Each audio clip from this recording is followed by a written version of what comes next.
na po ang second update natin doon sa pagpunta natin ng junk shop at sa wakas ay nakabili na din ang idol nyo ng ulam. At saka ang sarap niya guys, sobrang bango. Tapos meron na din tayong RC guys. Tapos lagyan na lang natin dito. Tapos nga guys, ang init talaga ngayon kaya nga nag-RC nga yung idol nyo. Kaya kain tayo guys. Wait lang guys, nagbaliktad yung ano ko guys. Wait lang. Ito guys, mabango-bango talaga siya. Sobra. Yan. Sarap.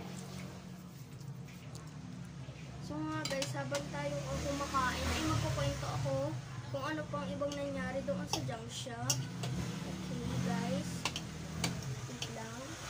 Ayan na natin siya guys. So nga, ano lang, saglit lang kami dun guys. Pagkatapos ng video nun is umuwi na kami guys. Tapos naka-ano na kami ng mga pangsahog sa ating tawag doon sa ating ulam. So, tikman na natin siya.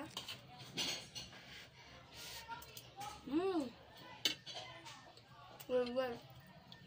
Higop tayo guys.